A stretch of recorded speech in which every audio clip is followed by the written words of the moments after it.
Hello students, welcome to this lecture on 4:16 decoder design. So we will be designing a 4:16 decoder by optimizing, optimizing the sizes and optimizing the number of stages, and also what kind of gates should go into that particular decoder design so that we eventually get a lowest or the minimum delay. Okay, so moving on. So this is an example. I've just taken it from the Western Harris textbook, and one can read the whole description of this particular exercise or an example that is given in the textbook.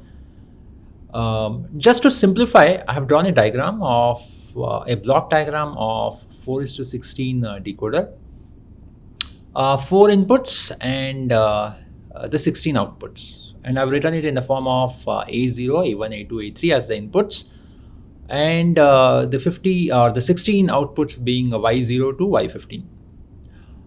In that particular example, in the description, it has been given that there is a 16-word register file to drive the 32-bit each.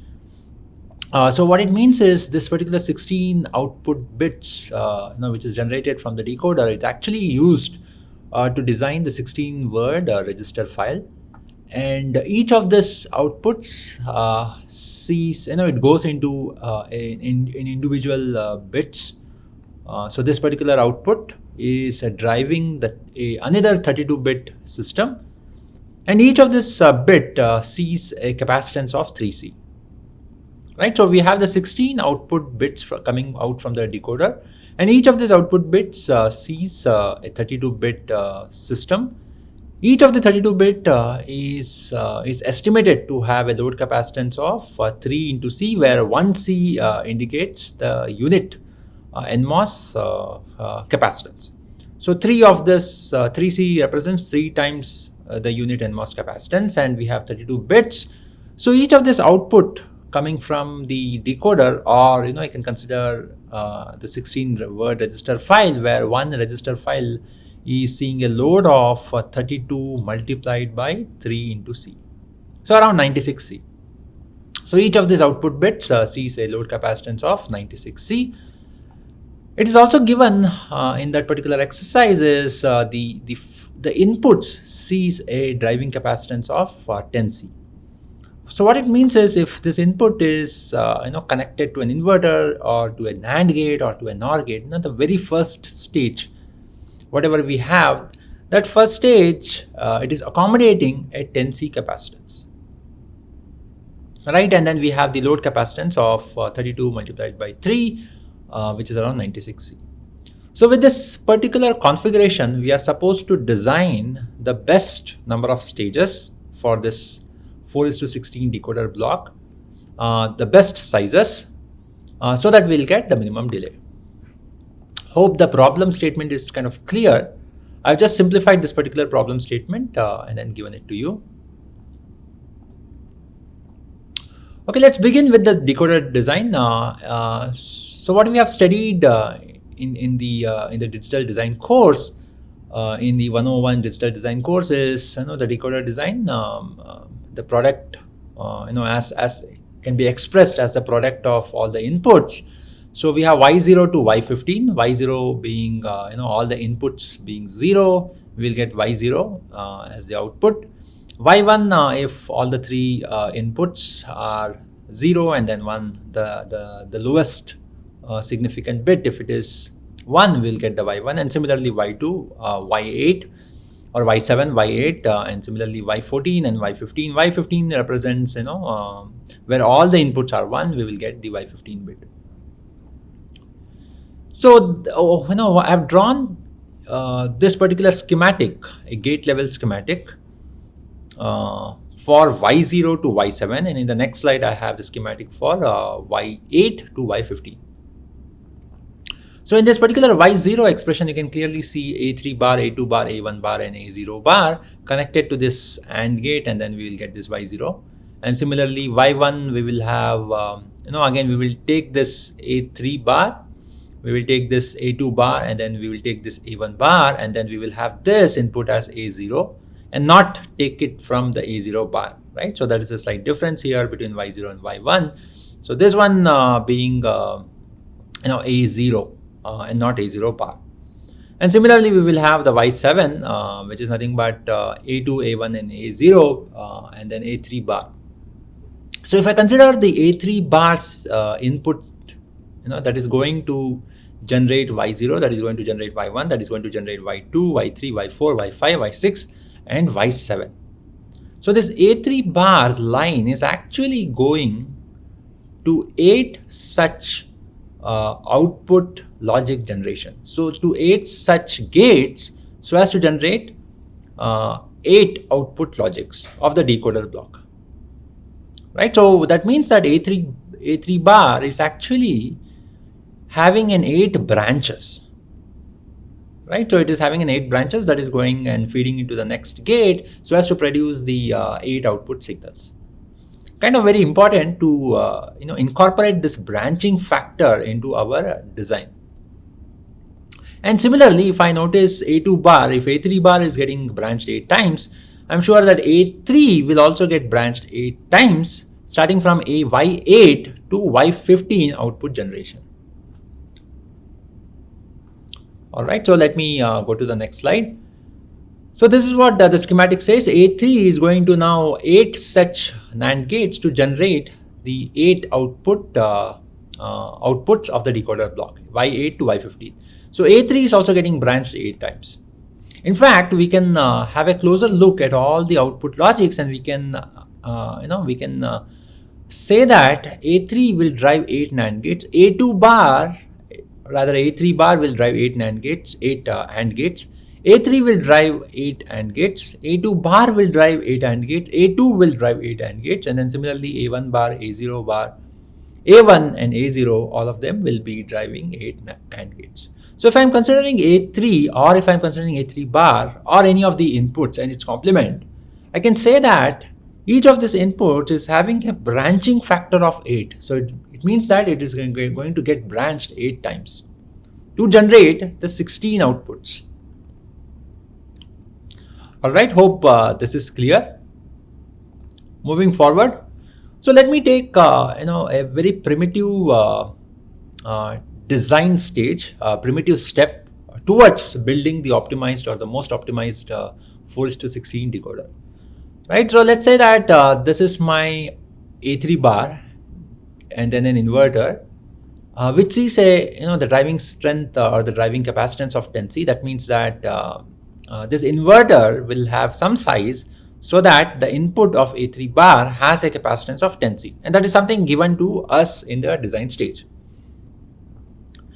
This the output of this in particular inverter is going to the next stage of the AND gates.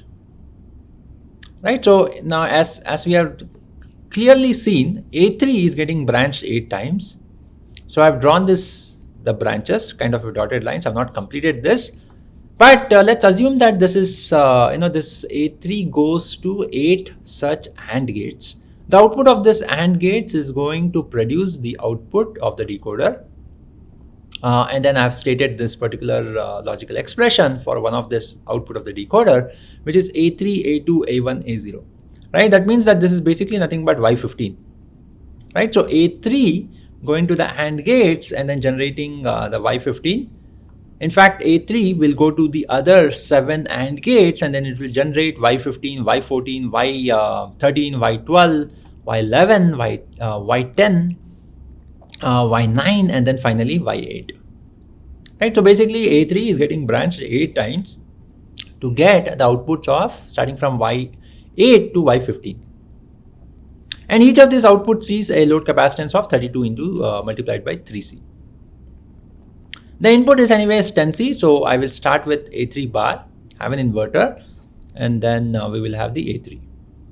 So similarly, we will have, if I want to generate A2, it will come along with an inverter, and then the input to that particular inverter will be nothing but A2 bar. Right, and then similarly, if I want to generate A3 bar, right, which will get branched to 8 AND gates, so as to generate Y0 to Y7, right? So here I need A3 bar, so that means the input to this inverter will be A3. Right, so that will be my structure. And in this particular structure, what we are seeing is we are having not only the 4 inputs, but also the 4 complementary inputs. Right? As a requirement, that is okay. So let's say that, if I go back to this slide number 2, and the example or the description says that, not only the 4 inputs are okay, but its complement is also perfectly fine in while you are considering or while you are designing this 4:16 decoder.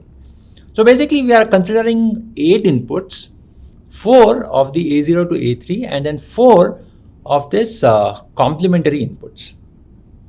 And at the output, we are generating a Y0 to Y15, and it is not necessary that it could be an active low or an active high output. So that is also been stated in this particular specification.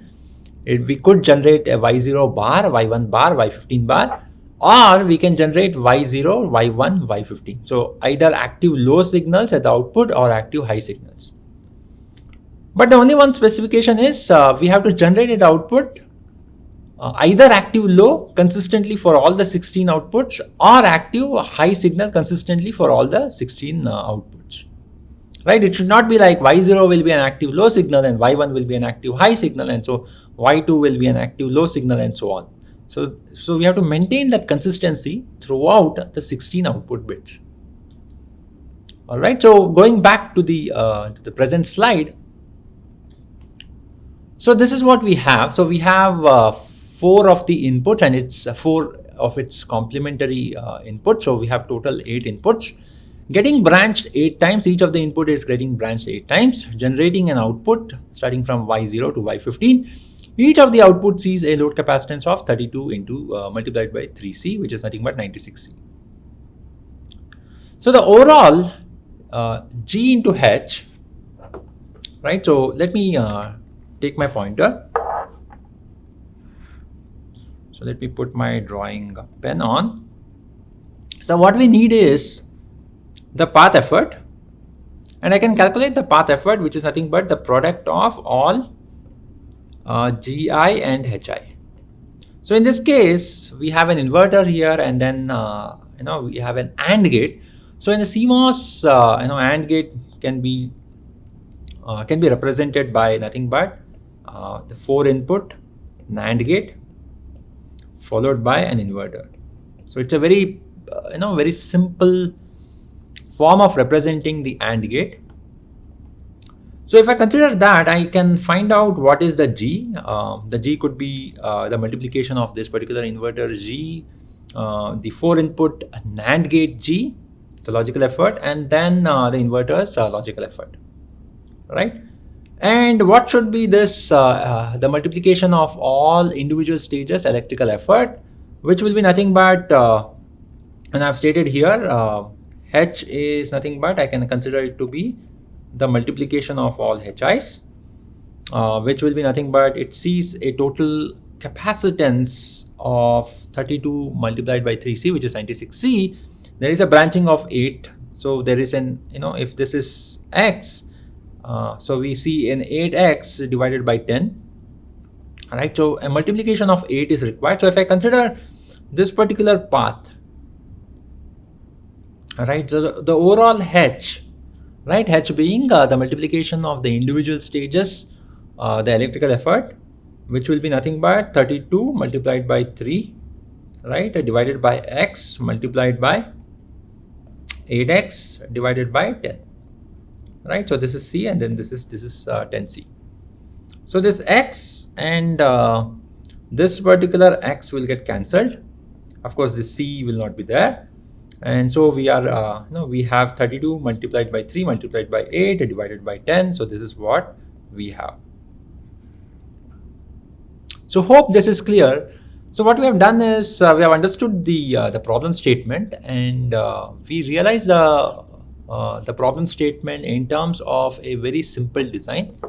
Again, just to mention that this is not the final design. This is just a simple design, and we are trying to evaluate.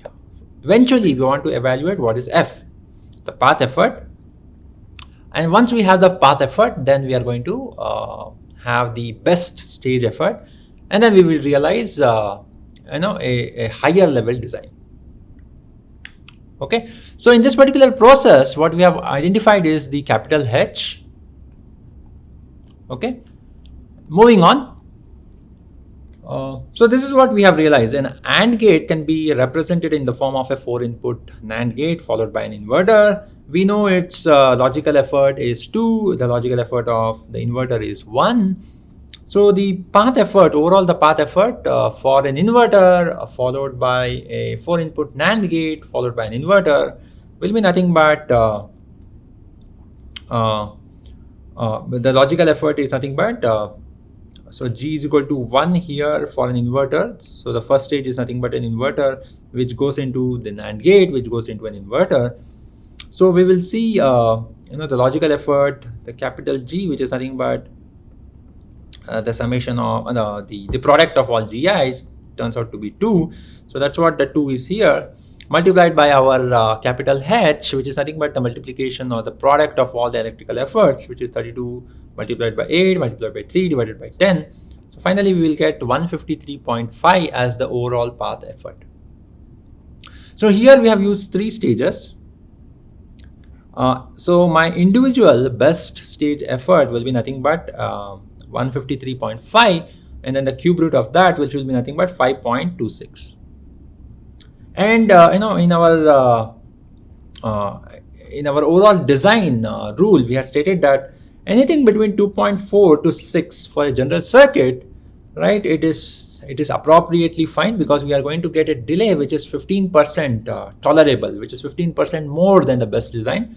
So 5.26, right, is going to, it kind of falls in between range of 2.4 and 6. So if I design the 5.26 individual stage effort, right, my delay should be kind of acceptable.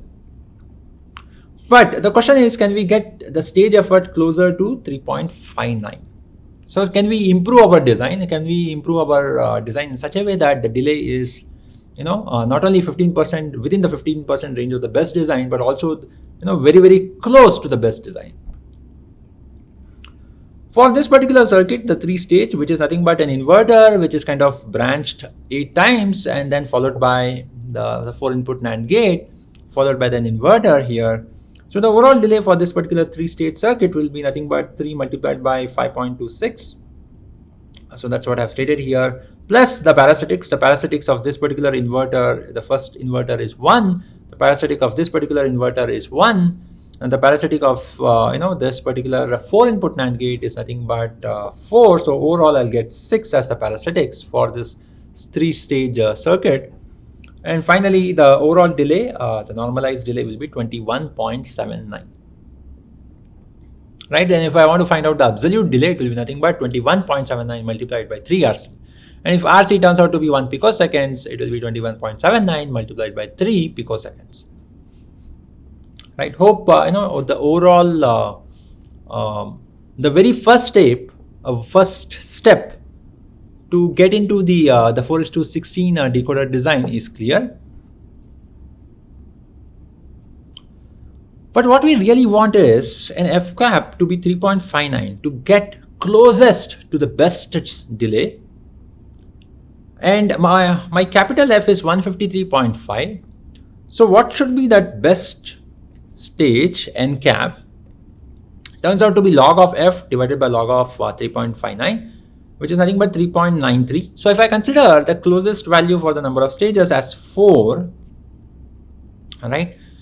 So if n is equal to 4, whereas n cap is nothing but 3.93, perfectly fine, because n is very, very close to 3.93. So in that sense, if I choose the number of stages to be 4, and I can easily do it with this particular design, because I have the NAND gate, 4-input NAND gate followed by inverter, and before that we had an inverter.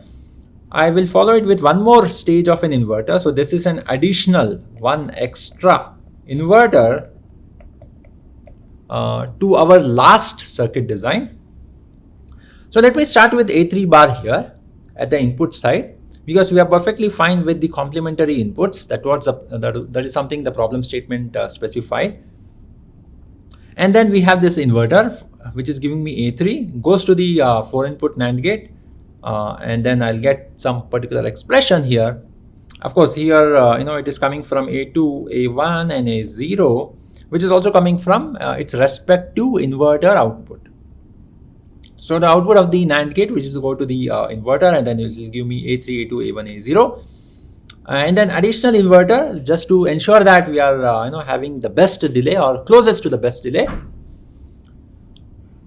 And then the output of this will be nothing but A3, A2, A1, A0, and then the bar of that. So this represents an active low output. Right, so 32 multiplied by 3C is its load capacitance. All right, so this is our design. This is now our second circuit. Remember that the first circuit had inverter followed by the 4-input NAND gate followed by the inverter. This one we have added one more inverter here, one extra inverter here, so that we will get closest to the stage effort will be closest to 3.93.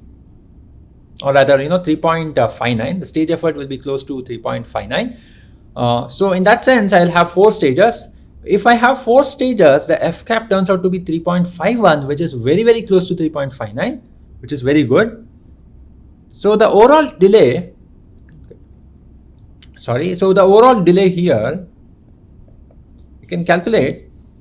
So it will be nothing but 4 multiplied by 3.51 plus 1 inverter parasitics of 1, 1 inverter parasitics of 1, 1 inverter parasitic of 1, and then this parasitic of 4, so it will be 7. Right?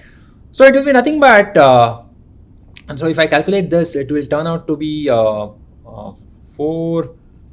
0 to 14.04 plus 7 turns out to be 21.04. Right? So if I take the previous case where I had 3 stages, I had the delay of 21.79, and now in the current circuit design, I have 21.04 as the delay. All right. So hope this is clear at this particular point of time. So what we had seen is the 2 circuits which we have arrived with our primitive expressions of the decoder outputs, and we had seen 2 circuits. One circuit is giving a 21.79 as the normalized delay, and the another one is 21.04. Moving on.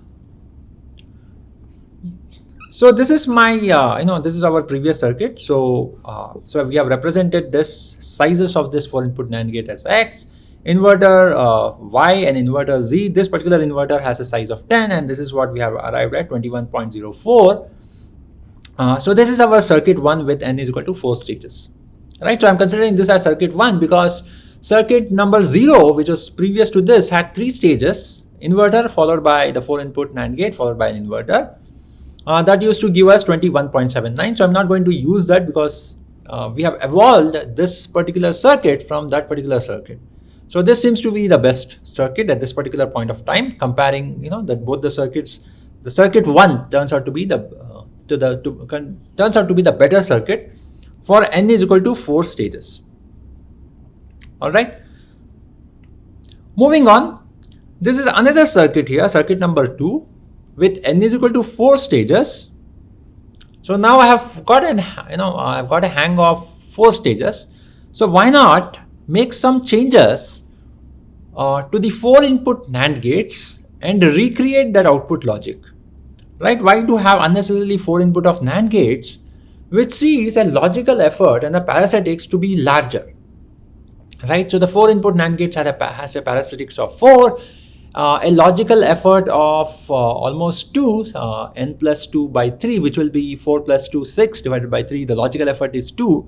So why not I can improve, the question is, can we further refine the 4 stages into a smaller number of NAND gates? Right. So I've now got 2 such 2-input NAND gates. So instead of 4-input NAND gates, I'm creating 2 such 2-input NAND gates here. The 2-input NAND gates requires me to add one more 2-input NAND gate in the path, so as to get an output of the active low output signal. So this is basically the active low Y15 output. right? So there is a slight modification in the design. A3 bar goes to the inverter, very similar. Here it is now, instead of the 4 input NAND gate, it is now 2 input NAND gates. Again, A3 and A2, the whole bar will be generated, and then it goes to the inverter producing A3, A2, and then goes to the NAND gate, giving us the Wi-Fi active low Y15 output, right? Active low Y15 output. A3 here gets branched to another 2 input NAND gate, which is size of X. Again, we need a same size here, and again the same size here of Y. Of course, it produces A3, A2 bar, the whole bar, so that it should be able to create, not only this for the other 4 output signals, right? So A3 gets branched 2 times to generate the other 4 output signals. And similarly, we will have A3 bar. So this A3 bar is actually generating, this generates A3 signal, goes to the 2 branches to generate, the 8 outputs. Similarly, here, if I consider the counterpart of A3 going to an inverter and then generating A3 bar, now it will go to 2 branches. It will go to 2 branches and generate the remaining 8 output logics, right? In this particular path, very interesting to see, in this particular path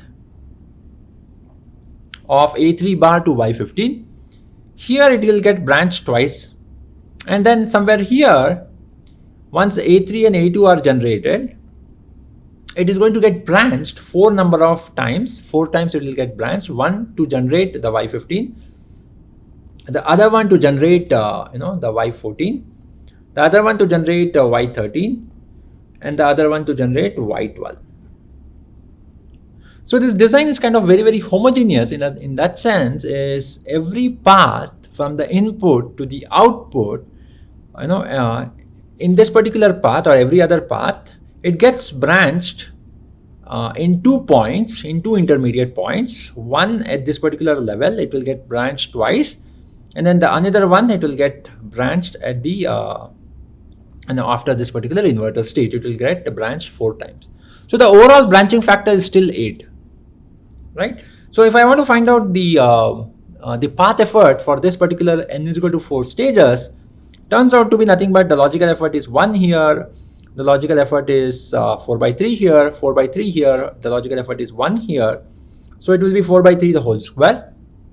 And the overall electrical effort, the product of the electrical effort of all these 4 stages turns out to be 32 multiplied by 3C divided by Z, and when multiplied by Z by, multiplied by 4Z by Y. So 32 multiplied by 3 multiplied by 4 will come. And then we will have this stages, which will be nothing but y by x, and here for this particular stage it will be 2x divided by 10. So the branching factor of 2 here and the branching factor of 4 here will come, which will get multiplied by 32 into multiplied by 3c divided by 10. So that's what we have, 4 multiplied by 2 multiplied by 32, and then this is also a multiplication, multiplied by 3 divided by 10, turns out to be 136.46. It's kind of very important that we started with f value, which is around 153, and derived the 4 stages. And then when I'm trying to modify this particular design with the help of 2 input NAND gates, because 4 input NAND gates has a greater parasitics and a greater logical effort. So why not modify that with a 2 input NAND gates? Turns out that the path effort is reducing, which is, in a way, it is good, because the reduced path effort is likely to give me a reduced f cap, and the overall delay will be less, right? So let's have a look at if the path effort is 136.46, and with 4 stages what we have defined, the f cap turns out to be 3.41, right? So f raised to 1 by 4 will give me 3.41. So the overall delay here, 2 input NAND gates and then 2 inverters, will give me the parasitics as 1 and 1 and then 2 and 2 plus 4 into f cap, which will be turning out to be 19.64. So inverter with a 2-input NAND gate followed by an inverter which is followed by a 2-input NAND gate is better than the inverter followed by the 4-input NAND gate followed by an inverter and then the inverter, because it was giving me a somewhere around 21.04, whereas this one is giving 19.64. Right, so this turns out to be a much closer delay value. So we will prefer this particular circuit over any other circuits. Right, hope this is clear. Moving forward, so this is what one can actually get different designs: 2-stage designs, 3-stage designs, 4-stage designs.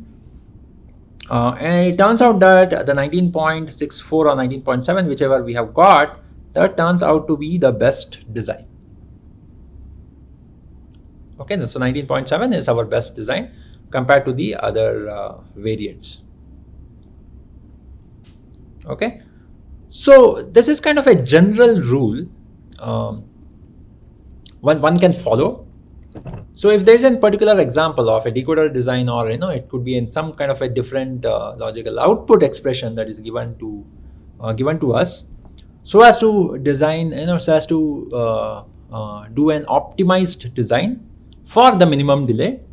So the first step is to find the logic. So first step is to find the logic. Here we have identified the logic of the decoder, a very simplified expression, and we could also realize that using a the gate level. So we took an AND gate and determine the F, so that the overall path effort we could define. Basically here we need to identify what is the number of branches, the output expressions for the different output expressions that will take, so that the inputs at some stages will get branched. And if we can identify that, we should be able to find out what is the the F value or the path effort value. Once we have the F value, we can identify what is the best stages with respect to our generalized rule of 3.59. Right, so individual stages seeing a 3.59, if we can do that, we can get an N value which is closest. It will be give me we cannot always have an N cap value which will give me 3.59 as the stage effort, but if we can calculate the N cap value, and then we can find out what is N which is closest to the N cap value, then we should be close to our the optimized design. And once we have the N value, which is nothing but in this particular case we identified 4 as the stages, we determine the delay with the 4 stages, and then we try modifying the design. So instead of the 4-input NAND gate, we adopted the 2-input NAND gates, and then we adopted the 2-input NAND gates in the final stage also, so that we'll get the output expression to be that of what we expect. So using the N stages, determine the new F. So the new F turned out to be less than what we had calculated in this particular step. Instead of 153.15, it was now 136 or so. And we will be able to evaluate the new N for the minimum delay and then calculate the minimum delay. And similarly, we can keep on reiterating the steps, 5 to 3 and then go down to 5 and then keep on doing it. And we can form a table, and then we should be able to compare all the possible designs and then find the best one. Right, so this is the process of getting the critical path delay for any kind of an output digital output circuit.